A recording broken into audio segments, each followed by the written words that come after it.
powerlessness and helplessness. The government gives them the drugs, builds bigger prisons, passes a three-strike law, and then wants us to sing God Bless America. No, no, no. Not God Bless America. God damn America. That's in the Bible for killing innocent people. God damn America for treating us citizens as less than human. God damn America as long as she tries to act like she is God and she is supreme. Okay, hello everyone. Hi, I'm Jake Flores, and that's Jake Flores. Jake Flores here, and that's Murray. That was Murray. Hi everyone. Happy New Year. Woo! Welcome back to welcome back. I don't know. Happy New Year. Listen. I was having a nice, peaceful first few days of the year. Just sort of doing what the kids call bed rotting. I don't know. I call it nesting. I don't know. Maybe from a different time.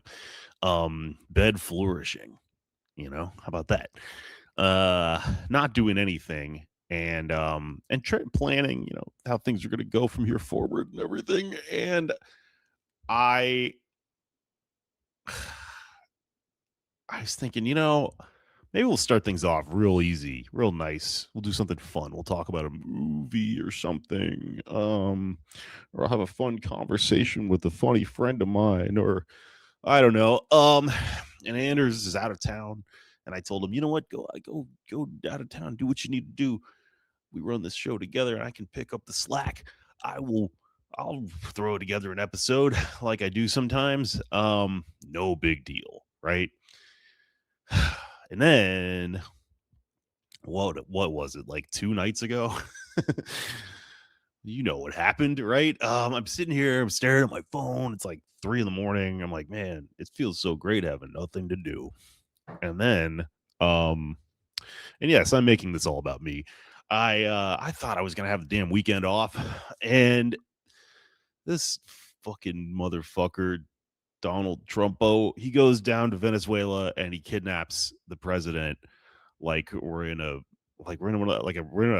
fucking red box DVD movie. And he fucking flies him to New York and throws him in the jail with Luigi Mangione and P. Diddy. And I'm reading all this, staring at my phone in horror, because I've got to do a podcast about all of this for you people alone without my wonky friend to keep me afloat. And also, frankly, because if you've been paying attention to the show, you know that, we know what's up. We knew this was coming, right? I think that's pretty apparent. I knew something was going to happen. I don't know if this was going to happen. I don't know exactly how it was going to happen, all the details and everything. In retrospect, it seems kind of obvious, as these things often do. But yeah, I knew something was going to happen with Venezuela. So I've been it's been on my whiteboard, right, for a month. Read Bone Up on Venezuela. Because we're going to have to talk about it a lot. And I think we're going to have to talk about it a lot from here forward, because this is unprecedented what has happened, and it's going to be part of the zeitgeist from here forward. And it raises all these interesting questions and stuff. But I think I was going to have to fucking come up with everything in 24 hours. So it's 1 a.m. here. I'm crazy, sitting on my couch with Murray here. I'm out of my mind because I've been reading about Venezuela all day and trying to just come up with a way to talk about this, because this is, I don't know, this is huge, and it connects to so many things. And I've been reading all day and been coming across things and going, holy shit, this is its own. I could podcast about this all by itself for an hour. Various figures that come up in reading about Latin American politics, all these people involved in Operation Condor and all sorts of weird international monetary fund characters and Mossad connected this and that and whatever.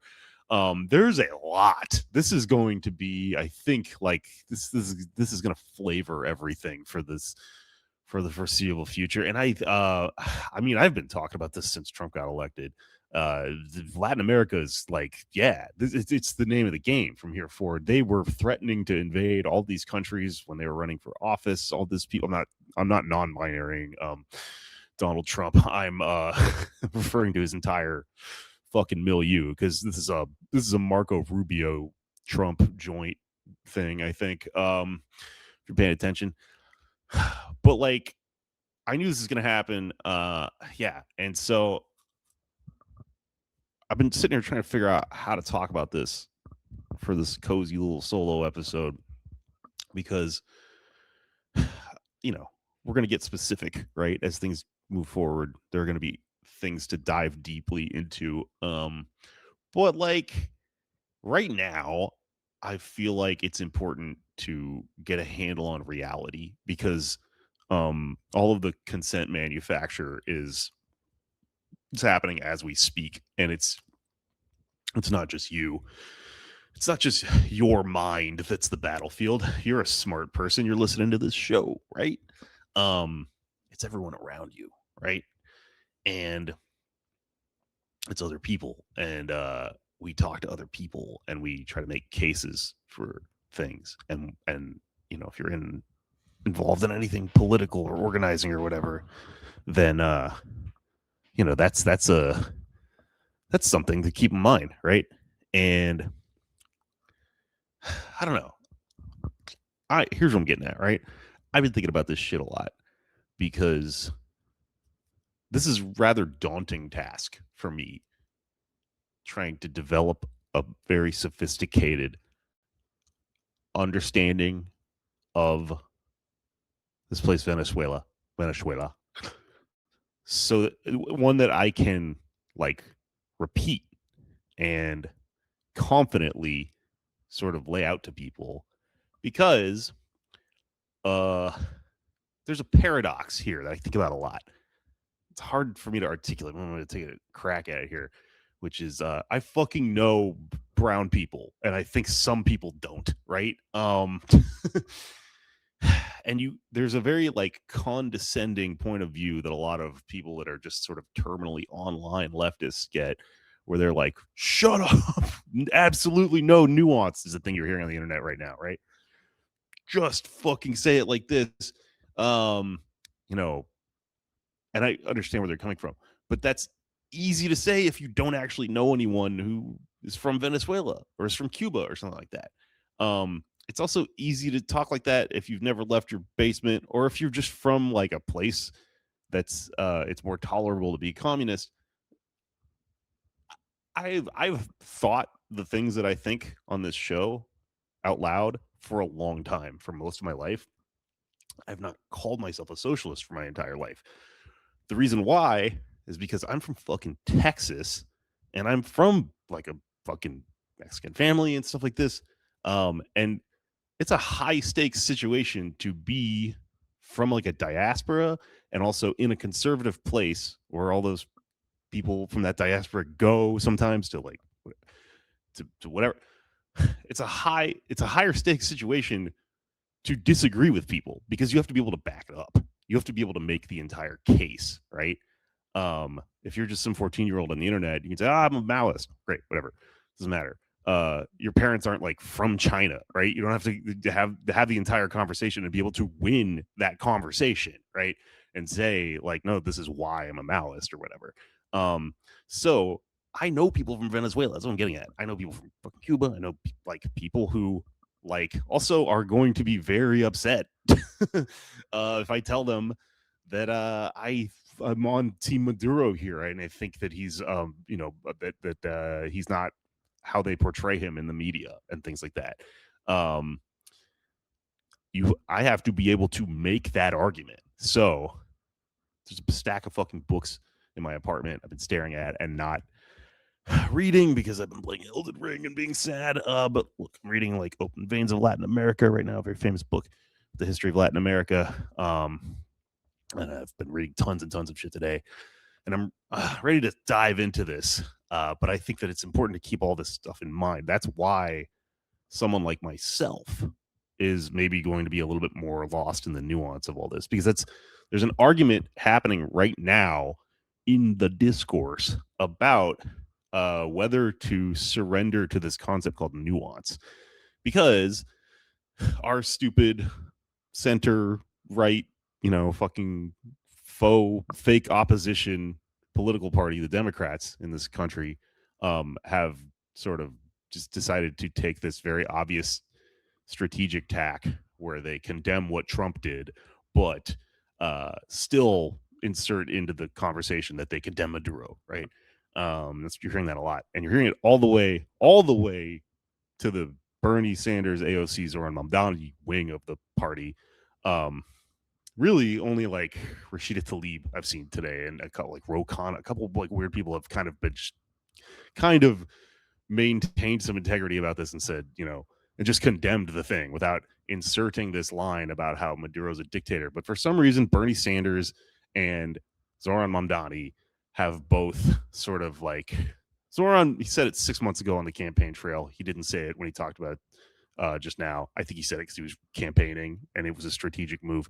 But Bernie also specifically, I guess, does this more. He constantly reiterates that Nicolas Maduro is a dictator when he talks about this. When he talks about Venezuela at all. Venezuela. It's a callback to an old sketch, by the way, we'll talk about later. So yeah, it's annoying that there's this thing we're gonna see going forward where our liberal class, right, our liberal fucking faction or whatever, they're going to try to claim nuance to get out of talking about certain things about this.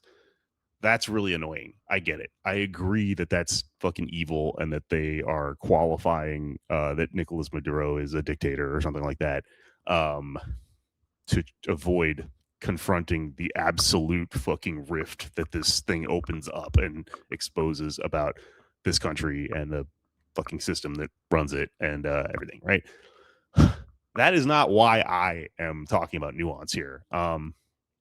And to be honest with you, listen, before you even get mad at me, I kind of don't believe there is that much nuance. I thought there would be more, and I purposely sort of attacked this issue by reading about it a lot and trying to find holes in the argument that Maduro is just absolutely the fucking hero of this situation. I really looked for these holes. I gotta be honest with you. I believed more in the nuance before people started talking, and now I don't. There isn't much. I think Nicolas Maduro is one of the most besieged fucking leaders of a sovereign nation, like in the world, like it's crazy, like the level of pressure that has been put on this government for so long. I can't believe this shit didn't happen sooner. I mean, it did, right? They have tried to do this a million times over. I guess it's just a little bit more successful right now. But yeah, so rest easy if you're one of those people who thinks I'm a lib cuck tard whatever shill for the whoever the fuck. This has got me. I'm on the tanky side of this fucking issue, to be honest with you. Not fully, because I think it's not a good way of thinking, but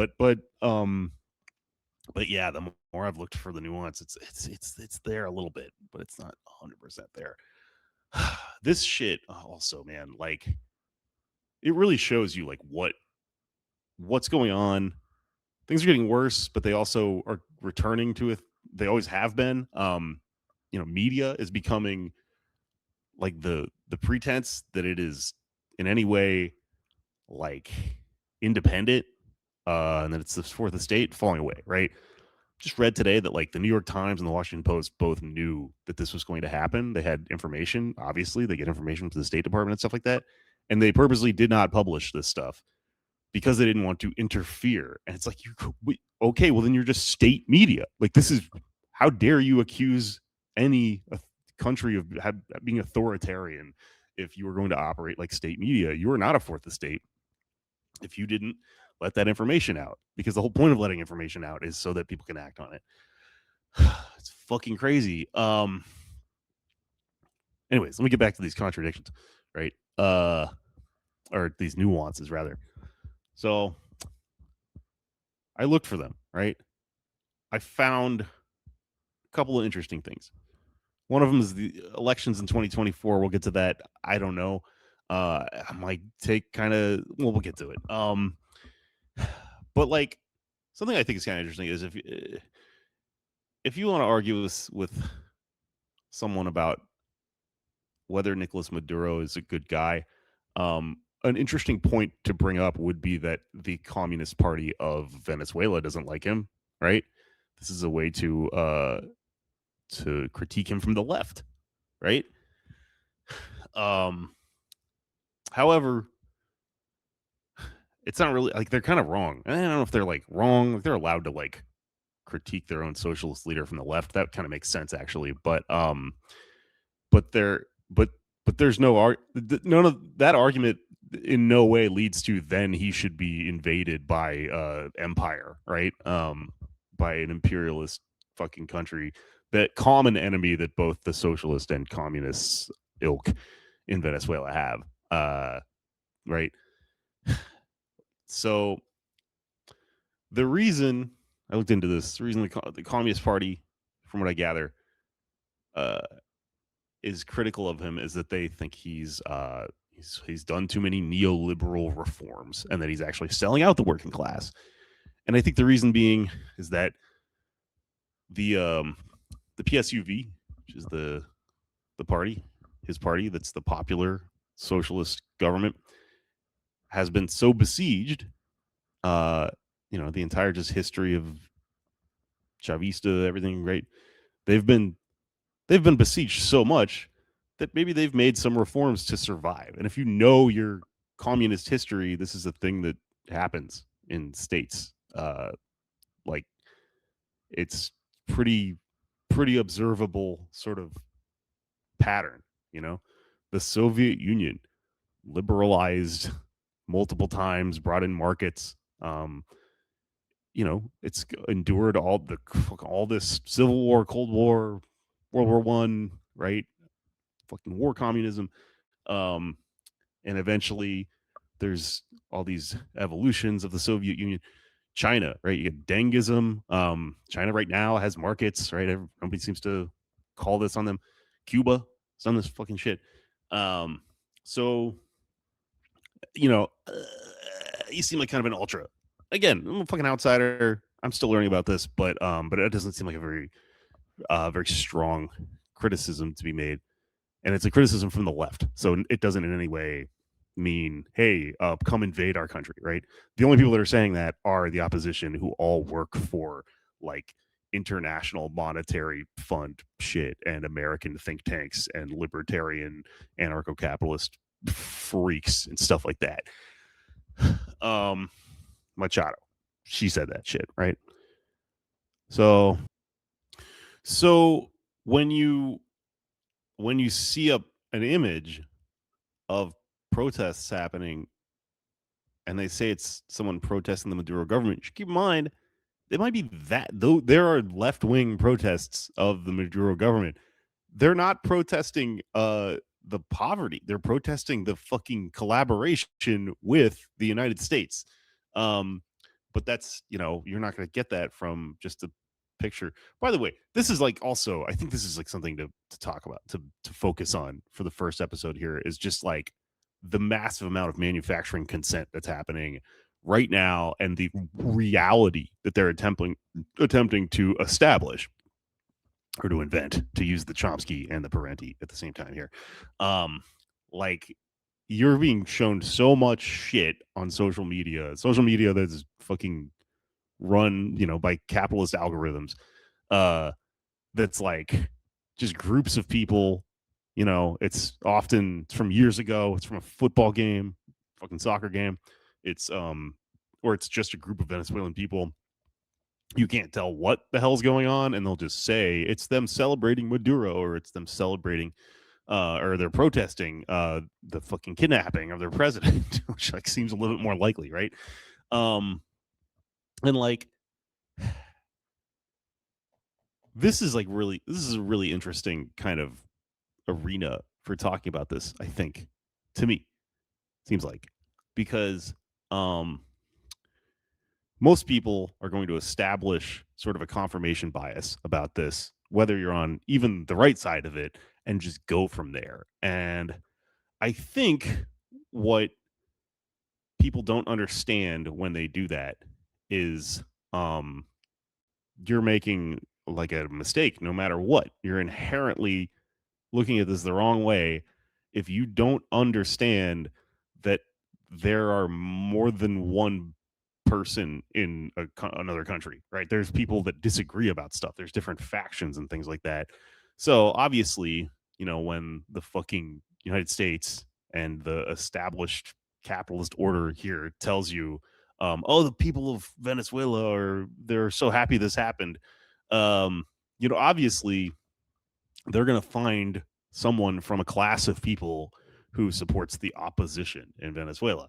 And they're going to show you that. And that's why so many of these fucking videos are of people in Miami. It's like, yeah, what happened? Why are they in Miami? Right. Um, uh, that's obviously misleading. And it's, if you're an American, and I like to tell people, is like, okay, if someone showed you like, they wanted to make a point about Donald Trump and they were like, everyone likes him, right? Here, look, there's a rally and people in the audience are like, they like you probably would be like, no, that's the other people in America. That's the MAGA people, right? Or that's one of the other factions. But people don't often do this when they think about third world countries. Everyone is sort of speaking on behalf of people in other countries and going, no, they all think this, they all think that. There is no way to have these arguments with anyone or to understand this stuff yourself without understanding there are like there are different people in every fucking society, and uh the way the most clear and concise way to understand the differences between how they're going to react to things like this is class. It's that simple, right?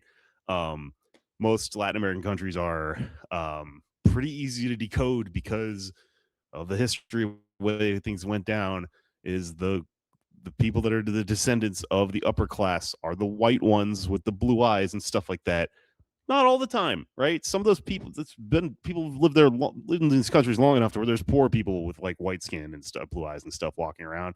And there's people that have worked their ways into the upper class that are dark brown and stuff like that. But generally, right, that's a fucking thing to look out for. Um, and when you see these big crowds of people who are celebrating, they're the gusanos, man. They're the people that fucking they're the ones that have descended from the corporate class, right, or the ruling class. um and then generally the indigenous people are going to be more on the left wing, but there's like exceptions and all sorts of there's gray there's gradients here.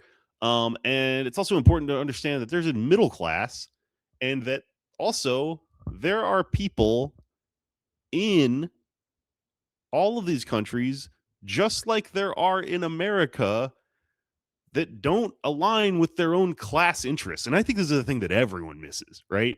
Liberals, conservatives, fucking American leftists, like, there are people who are like middle class in America who should be a socialist, but they vote against their own interests and they believe the things that the right wing government tells them, right?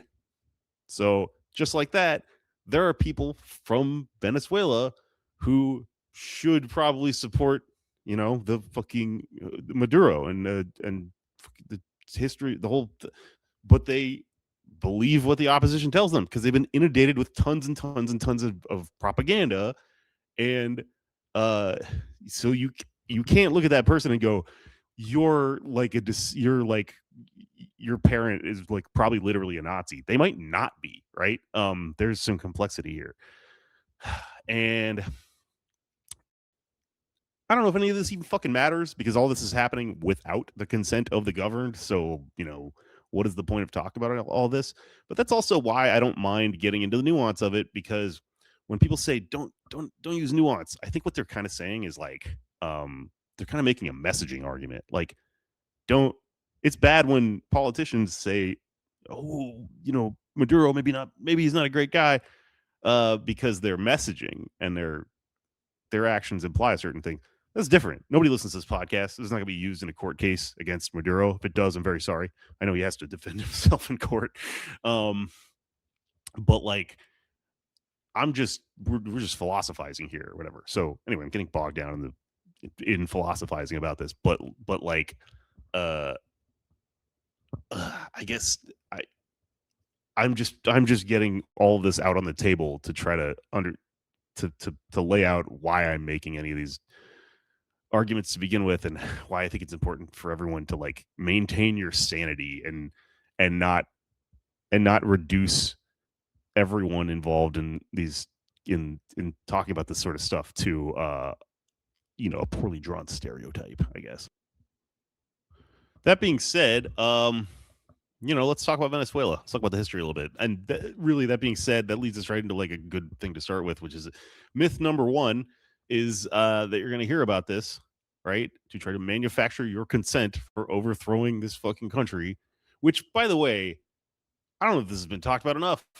I was reading Gustavo Petro's Twitter earlier, the president of Colombia. He brought this up. This has not been brought up enough.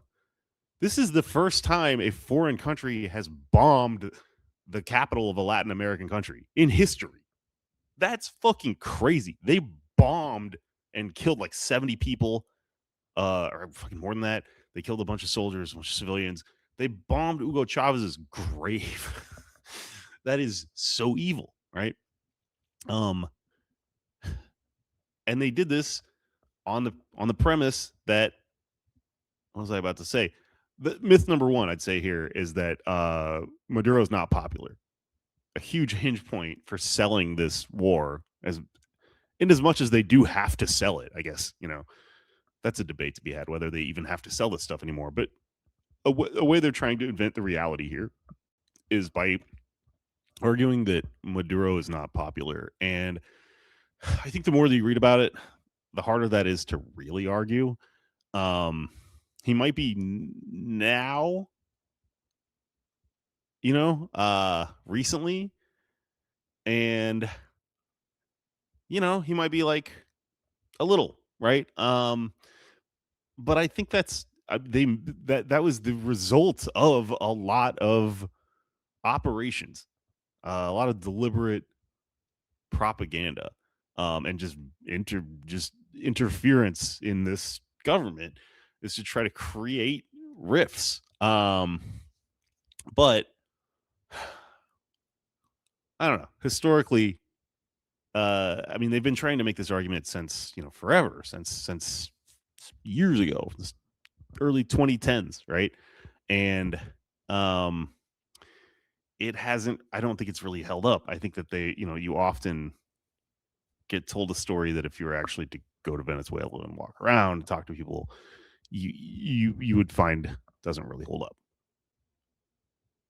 So let's talk about Venezuela, right? Venezuela, of course, Latin American country, was colonized. Venezuela means little Venice, right? Um, there's a long history, colonization, coups, things like that. Liberal presidents, quote unquote. But a pretty decimated economy that is started off right when you're a colonized country, you start off in a bad situation, extracted from, and it's on top of like the largest oil deposit in the world, bigger than Saudi Arabia, and that comes into play in the early 1900s.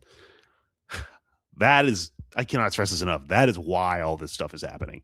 Not just that, but the fact that it is also kind of the only thing that they have really resource wise. It's kind of a mono resource situation.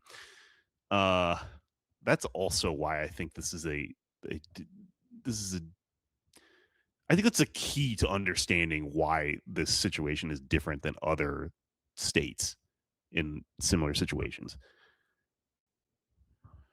I'm going to go further back in history when I've got the sauce to do so, when I get done reading some of these books and stuff. But let's talk about more recent stuff. Because there's so much. So, by the way, we talked about the 2002 attempted coup on an episode recently. I think it might have been on our Patreon. So please check out our Patreon if you want to hear about that. But suffice to say, Hugo Chavez, right, comes around in the 80s. He's a fighter. He's in the military. He fights in the Civil War. He attempts to fucking overthrow the government himself. He's a well-liked guy if you're a leftist, right? If you're a populist, I mean, he's a populist and he's a well-liked guy, so he's popular as a way of saying that. And we talked about this in the episode, but he comes to power, and in 2002, they attempt to coup him right before the Iraq War. He was ousted from the government by the quote unquote opposition, which is just the corporate class, because he when he came to power, it was known as the Bolivarian Revolution because it was a reference to Simon Bolivar, the original sort of revolutionary in Latin America, the same way the Zapatistas refer to Zapata. Bolivarian Revolution, Simon Bolivar. So he's this revolutionary socialist leader, and he brings in these reforms. The national oil company of Venezuela. When you hear the story told quickly, it's that he nationalized the oil. It's not actually that. It's annoyingly subtle, but the company, the oil company of Venezuela was already nationalized. He just made it properly nationalized because it was functionally still privatized. He redirected the sort of like mechanisms of extraction to go to the state, right, and lift Venezuela out of poverty. And because he did this, and they're sitting on top of the largest oil deposit in the world, and they have all this massive crude oil that they produce, obviously it's time to coup him.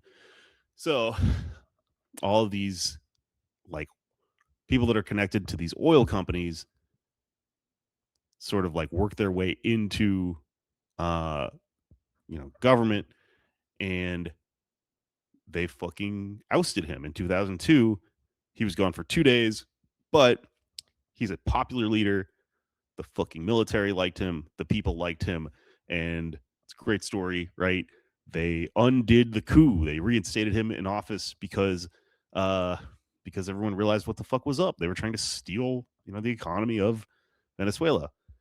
And the reason I'm recapping this is because what we didn't talk about is something that happened right after that. Because after the failed coup, which also you probably don't remember because the fucking Iraq War kicked off right after that and sucked all the air out of the room, and operated on really similar premises. The same ones you're seeing right now, right? That we have to go in and depose some strong man who happens to be on top of a bunch of oil. Right after this, there was this thing called the 2002 oil lockout. And what that was if you read about it, it looks at a glance like there was a general strike in Venezuela against Hugo Chavez, right? It's written in your little Wikipedia articles and things like that as a general strike. It was not a general strike, right? Technically, on paper, thousands of workers went on strike against Chavez.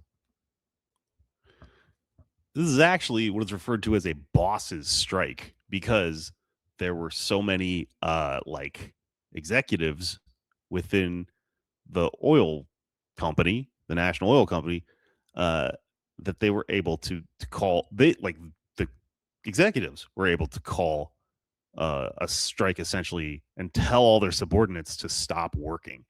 Right, so it appears like a strike, but it's actually a lockout that is, a handful of sort of bureaucrats caused. And later on, a lot of those people eventually became the formal political opposition to Chavez and then Maduro, right? That's where a lot of these people came from, was both the coup and then the lockout. A lot of them the same people in both. And then further, later on, assassination attempts and more coup attempts and things like that. And what's crazy is that if Chavez and Maduro were these authoritarian dictators, like they say, these people would be in fucking jail for trying to overthrow the government, right?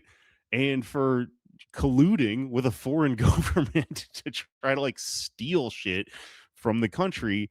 And they weren't. They're just in the opposition, right? They got banned from running for office eventually, but that's it. And they use the fact that eventually Maduro banned some of these people from running for fucking president against him as pretense or as an argument that he's a fucking dictator. It's crazy. A dictator would throw them in jail. A regular fucking president would throw these people in fucking jail. Should be noted also that Chavez government increased literacy. It reduced homelessness to like a better situation than tons of other countries. I can't rattle all these statistics off the top of my head, but a lot of these standards of living, according to like Transparency International and organizations like that, were higher than the United States, right? So this propaganda that back in the Chavez days you were hearing that, oh my God, he made everything so terrible and there's nothing to eat and everyone's poor and dumb, right? Those were a lie. But in order, and I think this is a good theme to kind of keep in mind through all this, is that in order to continue to manufacture consent, in order to continue to justify intervention, um, you know, the United States and these oil companies started off by lying and saying things are so terrible in Venezuela.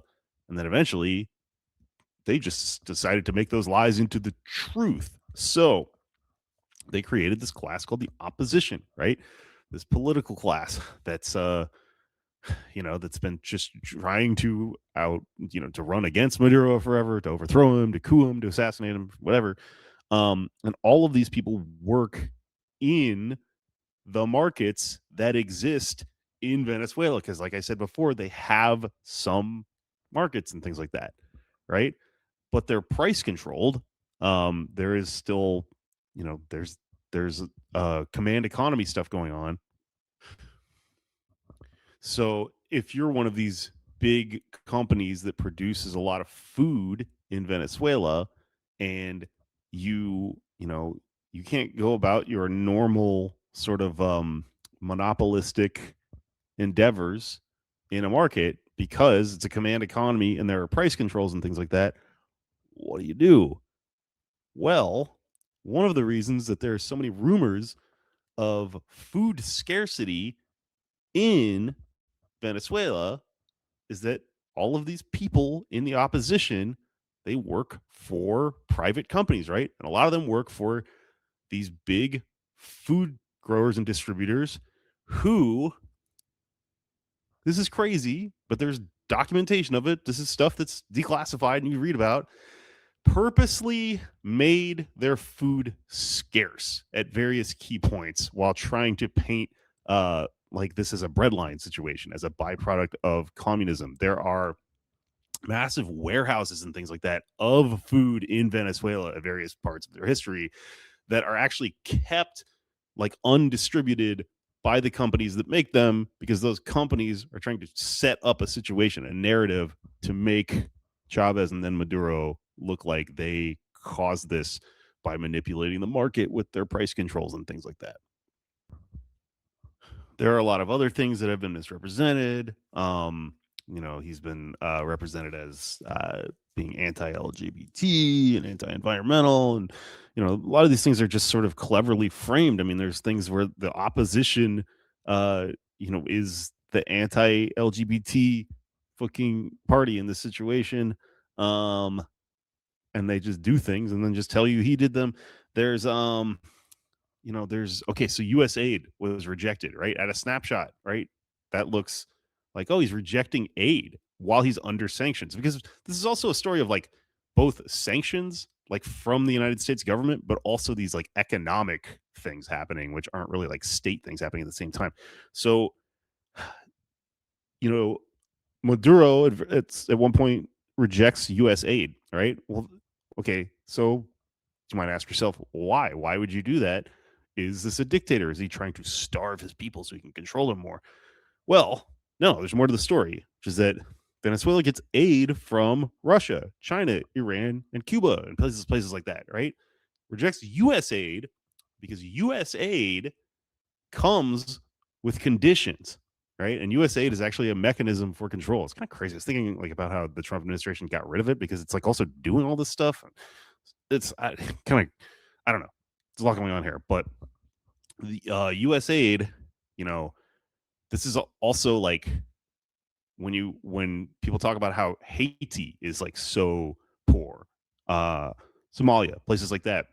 Why is that? Well, it's because when you're a country like this and you've been kept poor because of these extractive economic processes, U.S. aid is a way to provide that food, but in order to get it, you have to enter into economic agreements with countries that are doing the extracting, and you have to agree and sort of create a contract where if there's a producer in America that extracts something from your country and then they make food and then they give it to you via aid.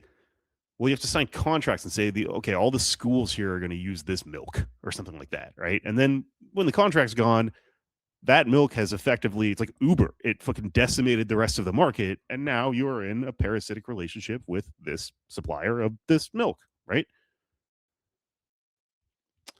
So also, I'm trying to keep on a timeline here, but I'm gonna skip all over the place. So Chavez died, right? And a lot of people think that he was poisoned by the United States. I don't know if I can go off full tinfoil hat territory here. It's very similar to like Yasser Arafat, where I think depending on who you ask, it's definitely true, or it's impossible to know, or it's a coincidence, or whatever the fuck. But when he died, Nicolas Maduro's handpicked successor, and he, from here, some people will tell you, well, there is kind of this truth to there being these generational hiccups in socialist governments, and you can say mismanagement, and maybe Chavez just had the sauce, and I keep saying sauce. I don't know. He was the goated, not unk, whatever. So maybe he was better, and Maduro was just particularly, inept at managing this thing. And I really bought this to some degree. I don't fully bought it, but I thought there's something to that for a long time thinking about this stuff, because similar arguments have been made about like, after Fidel in Cuba and after Che and people like, it makes sense kind of, but the more you read the propaganda put out against him that tries to argue that he is that particularly inept, it's not even the evidence that they put forward that says Maduro mismanaged the Venezuelan economy that really gives away what's going on.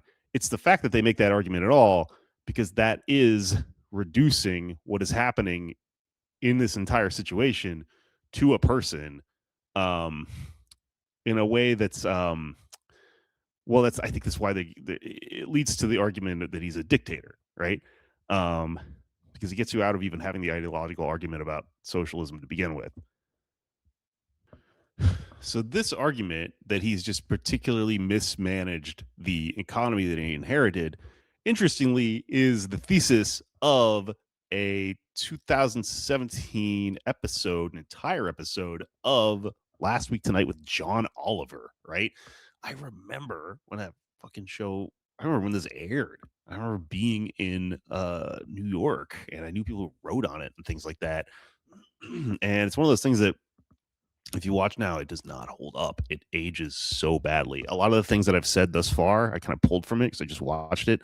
There's a lot of arguments that they make that are kept very well framed. And Mike Preisler from the Empire Files has a really good video where he debunks the entire episode, and there's lots of context added that tells you things about how that they left out the fact that all of these people that they're citing work for these various international fucking capitalist organizations and think tanks and stuff like that. One of the things that they say in that video is John Oliver basically makes the case that what's happening in Venezuela is happening all on its own.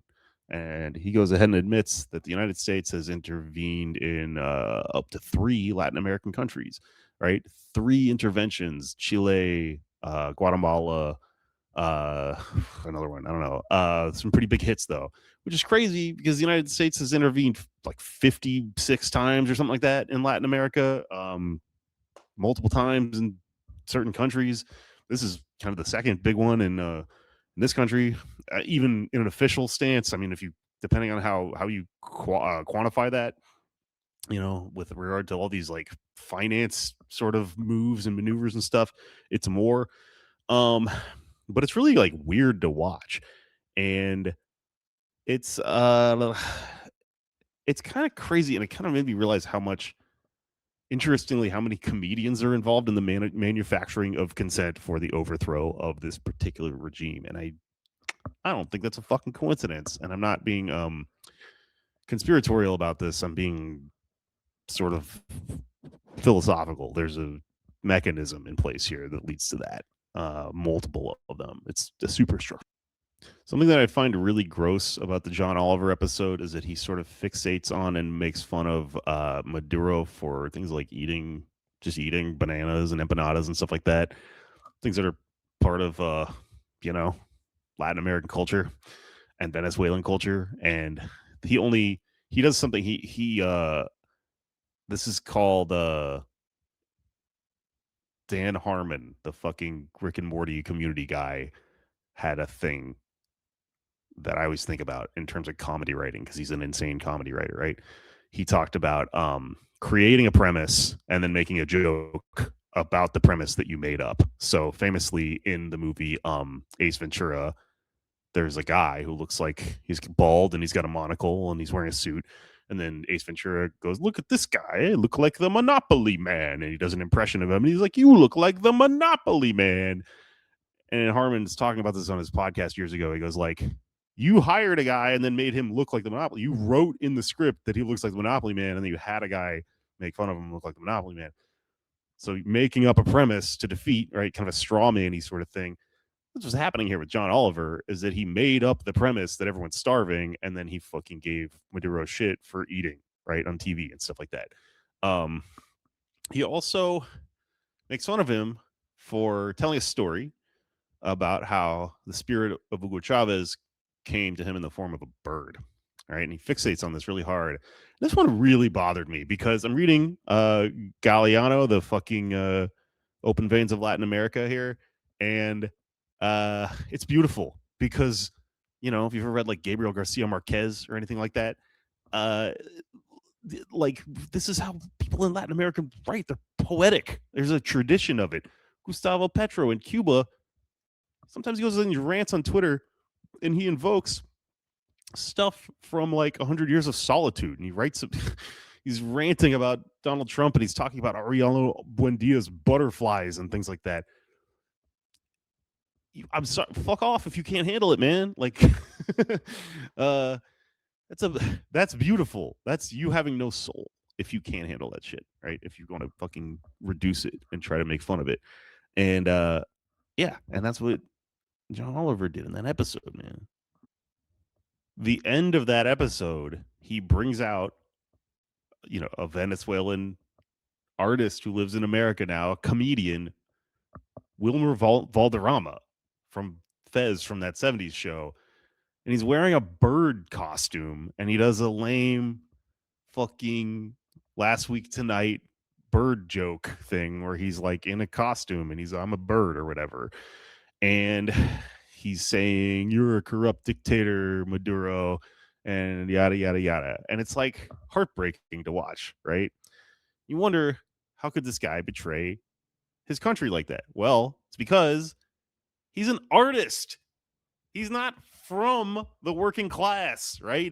There's disproportionately artists come from privilege, right? So if he's got that point of view, if that point of view has been able to be laundered through him and reproduced in a cultural hegemonic fashion, that's because he's a little well off. And so you actually should not listen to him speak as if, Wilmer Valderrama is someone who's speaking for fucking peasant people in Venezuela. It's frustrating and it's heartbreaking because, on some level, that guy just wants to be a fucking comedian. But you see so many comedians, so many artists make themselves useful idiots for this stuff because their goal is to, to just live. I'm going to talk about comedians here for a second. There is a 2007 episode of Parks and Recreation. It's one of the first episodes of the show. It's in the second season where, what's his face? Fred Armisen plays a diplomat from Venezuela. He comes with a crew of guys. They all have the beret and the fucking the Venezuelan flag sash that people associate with Chavez and Maduro. And it does not hold up. It's really gross. It depicts them as racist, homophobic, dictatorial despots. And everything they say, the joke is, that you go to jail. Like they imprison people, right? All the jokes are that they throw people in prison unfairly for everything in a pedantic fashion. This is a joke being made by the United States of America, which houses 20% of the world's prison population, despite being not proportionally appropriate, right? Not appropriate at all. But we have a disproportionate amount of people in prison here. We make jokes about other countries like this as if they are despotic. It sucks. And I don't even want to call out Fred Armisen for that because he's just an actor. I looked up who wrote this. It's a guy named Alan Yang. Alan Yang is a guy who was born in Taiwan. I don't know Alan Yang, but I mean, come on. You can make some assumptions about maybe the ideological things that happen to you when you're born in Taiwan and why someone in Taiwan ends up in the entertainment industry in America and things like that. Interesting, he co-created Master of None with Aziz Ansari.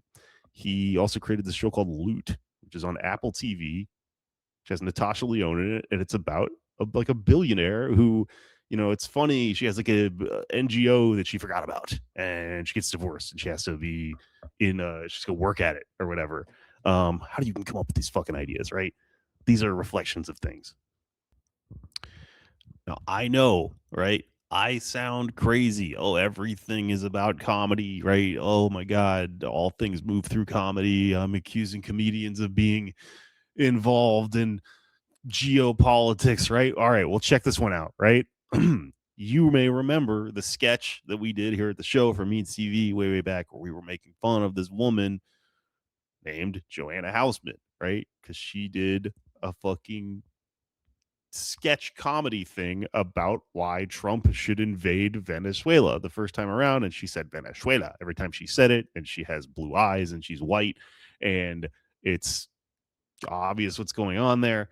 And she over sort of enunciated, I am Latina, I am called it Venezuela, but what's going on here? Why do you want the whitest guy in the world to overthrow your government? Well, I think we talked about this a little bit on the show at one point, but let's go back. Let's dig back into this a little bit, right? So her father is a guy named Ricardo Hausman, who is an economist, and he was the faculty director of Harvard's think tank called Growth Lab.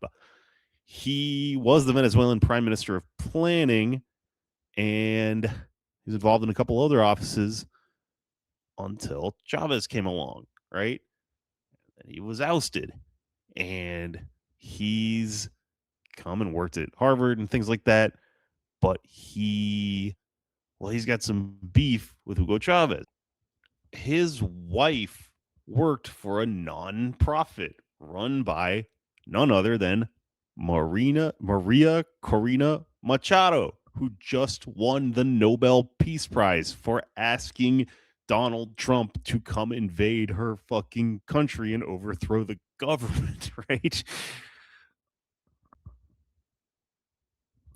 Her brother, Michael Hausman, there's a third Hausman, right? He's a theater director.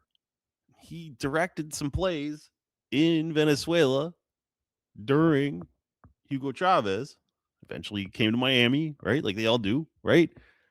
But he's had a couple clashes with the government of Venezuela. And these stories, I think that there's something going on with them. I think if you read between the lines, he was probably fucking up to something trying to overthrow Hugo Chavez. So he got in trouble because he was putting on Fiddler on the Roof and he was getting funding from the socialist government of Venezuela he lived in, but he lost the funding. And the official story is that it's because it was a Jewish play and the government of Hugo Chavez doesn't like Israel and therefore doesn't like Jewish things. We've all been through this fucking bullshit, right? Being accused of anti-Semitism for being anti-Israel. This is clearly reduction to try to mask something else that's going on. I don't know. I don't know the ins and outs of the story. I'm gonna look into this. This might be an interesting story to talk about at some point for some content on the show. But the ADL was involved, right? So he probably was moving some money around for someone, and the fucking government of Venezuela realized some of the money was going to go to Israel, which is a fucking genocidal, evil state, and so they shut it off. Okay, there's another one. This one's a little bit crazier. They were putting on Jesus Christ Superstar, which there might be some similar things going on, honestly. But when they were putting on Jesus Christ Superstar, they got into a conflict where Michael Hausman, he's this theater director, he wanted to put out ads, and he was working with the people that make BlackBerry smartphones. This is in 2010, right? Back when Blackberries were a thing, I guess. So at the last minute, he's raising funds for this production of Jesus Christ Superstar, and the fucking government of Venezuela tells him there are a list of places where you're not allowed to have these BlackBerry ads run because they have criticized the government. Now, you might look at that and go, that's a little autocratic, right? That's not fair. Well, mine had something to do with BlackBerry because there's a resource that Venezuela is rich in called coltan, which I don't know. It's used for making smartphones. So, your guess is as good as mine. I'm going to do my best to read into it. Maybe it's a thing. Maybe it's not. Then there's John Krasinski from The Office. If you don't know about him, the guy who played Jim, who would look at the camera every now and then and do the "what am I here" face. You put Dwight's stapler in the Jello mold, right? This dude in real life, the actor who plays him is a fucking idiot. He's not even like a conservative minded person. He says his interest in promoting things like the overthrow of the Venezuelan government is apolitical, right? He loves the CIA, and he made this fucking Jack Ryan show where he plays a CIA agent and is the mouthpiece for all these talking points about intervening in this country. And he said, he just thinks spies are cool. He says he's like a total white person. He says he's apolitical, and then in the same breath says we should all be thankful for the CIA because he thinks that we just live in a world where the CIA is just part of it, and it's necessary to protect from whatever, right? Ideology, right? Interestingly, in the show where he's talking about like why we should overthrow the Venezuelan government, and he's briefing all these CIA agents and listing off all these evil countries and stuff. He says that the reason that they should overthrow the government is that the stand-in person for Maduro at that point is supposedly taking money from the oil economy and funneling it to private corporations instead of to the state, which is crazy because it's completely backwards, right? In real life, the whole point of a socialist economy is to stop that from happening, and the whole point of the CIA is to make that happen. Doesn't matter to any of these fucking people. Why are so many of these people fucking comedy dorks? It's infuriating. All right, let's move down the timeline a little bit. I have scattered notes everywhere. Sorry, this is going to be kind of a mess, but let's keep going. I'm going to go comedian land here. Um, so 2013, right? Chavez dies, and Maduro and everything comes in, and there's this thing. There's a declassified document called the Venezuelan Strategic Plan that a bunch of these opposition freaks sort of put together, and the idea was to sabotage the electrical system in Venezuela to try to make it appear as though the socialist system caused that to happen, and it's fucking declassified. And in 2019, they basically pulled it off. I know some of these things are like kind of repeated over the years, but there were blackouts in 2019 caused by attacks on a thing called the Guri Dam hydroelectric power plant. And this is part of like Juan Guaido around then. um, he had a guy who worked with him on his failed coup called Goudreau, who pretty much openly said he did this because he has a declassified thing that he pitched to Mike Pence back then called the Virtual Democracy Plan, and it involved destroying a bunch of shit. It was evil fucking Avalanche from Final Fantasy VII. They were taking down electrical grids. Disgraceful. In 2020, the there's this thing called Operation Gideon, which 2020 Trump is leaving office, right? So this is like his last attempt to try to coup Maduro. He worked with this ex general, this Venezuelan sort of expat general called Alcala, who basically right as they were going to sort of launch, something that they've pulled off now. This guy was indicted for being part of this thing called the Cartel de Soles, which here's an interesting point. So part of the pretense for this entire kidnapping of the president of Venezuela, which by the way, the word is kidnapping or extradition. They're going to use this word capture over and over again. This is like a citations needed point that's really good, which is that that's a way of using language to try to imply that he was on the run for something, that he was a wanted person. He's a sitting head of state.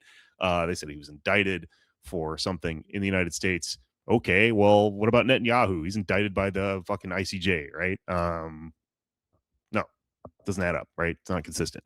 But anyways, so what about Operation Gideon that's really interesting is that the guy they were working with suddenly gets indicted, and the whole thing comes apart for being part of this thing called the Cartel of Souls. Well, so the premise of this recent thing and all of basically what the Trump administration is doing with threatening to invade all these other countries like Mexico and Colombia next is by arguing that they are narco states, and specifically that they are connected to a cartel called the Cartel de Soles, the cartel of the suns. Now, a lot of people look at this and call bullshit correctly on the grounds that the Cartel de Soles is not a real thing. And that's what I thought at first too. But the more I've read about it, actually it is. But it's not like a cartel like you're thinking of. It's not an organically sort of configured like monopoly of drug dealing power. It's uh so basically this is crazy. This goes back to, and this is also where Marco Rubio comes into it. There's an article about this that's been going viral. You might have read it, but it goes back to the Iran Contra affair and like Operation Condor, and really all the way back to the Bay of Pigs, because there are a bunch of anti-communist Cubans who hate Castro and are far right wing and are indoctrinated by all these right wing libertarian ideology and stuff, who then got used in all sorts of things that we talk about all the time, the fucking Watergate, the Kennedy assassination, possibly, right? And Iran Contra, and they sort of become people that, in theory, the CIA is using, maybe as like a double agent or something like that. But more of the CIA, they never get arrested, is the point. They all work their way in pretty well. There's a crazy article by this person I got into a Twitter argument with once. It's going around about it. But like the Cartel de Soles is the cartel that they made up for all of these like Bay of Pigs guys and what do you call it? Operation Condor guys who are working for the CIA to say is their cartel. This also leads to like Noriega in Panama. The logic of overthrowing him was that they were working with him, and then they could just say they could make him do a bunch of stuff, and then say we're going to overthrow him on the basis of all the stuff that we made him do because it's illegal and we're the CIA. Uh, a lot of this really, frankly, kind of confusing logic and intrigue is at play right now because of the narco terrorism charge that they are throwing on fucking Maduro and probably everyone else. They're going to do this too. That didn't make any sense. It's okay. I confused myself when I'm reading about all this stuff just now. So don't worry about it because I don't really understand what I'm talking about either. But like the Cartel de Solis thing, right? They used someone who was indicted for being in that because they were because they're operating with the CIA, with the deep state, all these things that the fucking Trump administration says they're against. It's all part of the same group of people. Okay, I skipped ahead. I got to go back to 2018, and we're almost done. But 2018, so there was an election in 2018, right? And part of what happened in this election is that the opposition had grown so frustrated with trying to run against Maduro and losing that what they did is they decided to try to boycott the election. And the reason that they would boycott the election is that they could get no one to run against Maduro. Then he would win in a landslide, and then it would be easy to frame him for rigging the election because look, it's a dictator. He won a landslide or whatever. Problem is there was a guy named Falcone who didn't go with the rest of the opposition and decided to run anyway, and he got fucking crushed. And then all sorts of weird stuff happens with him after he's pissed off the rest of the opposition there or whatever. But they're trying all this different stuff to get rid of this guy at one point because he's sitting on the fucking biggest oil deposit in the world. Clearly, right? Okay. So then this brings me kind of to a point where I'm sorry, I got so much fucking crazy shit here. We'll get into all of it, I'm sure, over the next year. But this brings me, I guess, like a good kind of place to stop here, which is to talk about the 2024 election, because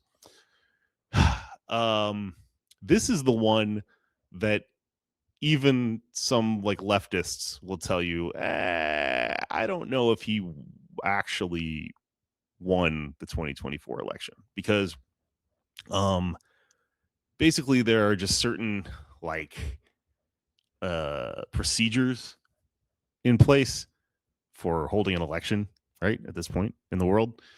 And there's a certain transparency. There's audits that happen. And in the 2024 election, they didn't really, live up to a lot of this stuff. They didn't show the votes. Individual voting places are supposed to publish their tallies and things like that. And they didn't. And eventually they come out with this number and they say, well, Maduro, who's running against this old man from the opposition now because all the rest of them are out. Falcone's out because he lost and everyone hates him. The other three, Maria Machado, and a couple of Juan Guaido's out of the picture at this point. I kind of didn't even get to him, but and a few of these other opposition people are out because, like I said, they're banned from running for president now because they kept trying to overthrow the president and assassinate him and stuff like that. This guy, fucking Edmundo, I forgot, this is Edmundo Gonzalez, I think is his name. Anyways, he loses 44% for him, 51% for Maduro. And, at this point, there's some theories about it maybe being bullshit. So one theory is that if you crunch the numbers of how many votes each of them supposedly got, and you put them into like a spreadsheet, the percentage number that you get for each one is too round of a number. It's like 51%, 0.000000, right? Actual number of votes would have like a really abstract number at the end of it. So it looks like they came up with the percentage point first and then got the number of votes backwards, right? That's an argument that's been made. What's her face? Fucking Venezuela. She she made a video about that. I don't know. I haven't looked into it too hard. I don't know how to look into it. I don't know. Just throwing it out there. It's neither here nor there. Around this time, I remember Elon melting down and sharing videos of fake voting machines being, pushed into buildings and stuff in Venezuela. Somebody debunked the video. It's a fucking video of someone delivering like televisions or refrigerators or something like that. So there's people attempting to lie about this. They're wrong. That doesn't mean that what they're saying didn't happen. It's kind of complicated. Here's what I'm getting at. I guess the argument that I would make here, because I think this is the thing that like AMLO and Petro and people like that say, like, well, they're calling him a dictator because they're like, okay, well, he subverted democracy here. I kind of think it's impossible to know. And I also kind of think that I don't care, I guess is my point. I don't think that it would be really like that of a wrong of a thing if he did this to begin with, because there's just such a massive like force at work to try to manipulate the vote and steal the election from him over and over and over again that I just don't think this is a democracy. Like, you can't call it a democracy. And I think it might be that they gave up on trying to steal the election, so the opposition actually just tried to change the outcome of the election by manipulating society and changing people's minds about things, which is technically like what do you call it, campaigning. But I mean, in this country, fucking everyone freaked out about Russia interfering in the 2016 election, right? Democracy kind of isn't real. Like, a lot of it, is it's fucking fudged and stolen by the establishment to begin with. I don't know. I'm just gonna say it. I don't care if it's fake. Doesn't fucking matter to me, because I don't think it's a fair situation that was set up to begin with. And I would kind of look at this like, I don't know, like Hamas or something. Like, why don't they have elections right now? Well, they're in so much fucking turmoil dealing with the situation they're in that like an election is just an opportunity for the force that they're fighting against to intervene and fucking, make their own thing happen there. So I don't know. I don't think anyone's gonna like that take, honestly. I think most people that like communism are just gonna argue that he won, and I think most people that are liberals or whatever are gonna say, well, you have to respect the fucking rule of law or whatever. So I came up with an annoying conclusion to piss everyone off at the end of this with. But listen, I'm going crazy learning about this. And then, you know what? There's so much. Hello, happy New Year, everyone. We're going to talk about Venezuela a lot going forward, I'm sure, because also part of this is like fucking Trump is saying he's going to run Venezuela. Although the vice president seems to have made a deal with them going forward that she's going to play nice with them, which is also probably not good. Anyways, I'm gonna go to sleep. Hey everyone, thanks for listening. Sign up for the Patreon. It'll help me drink Red Bull and keep doing this and live. And I've got a show in I think it's February 7th at the Lyric Hyperion here in Los Angeles. Please come on out to it. Okay, thank you very much. It's finished.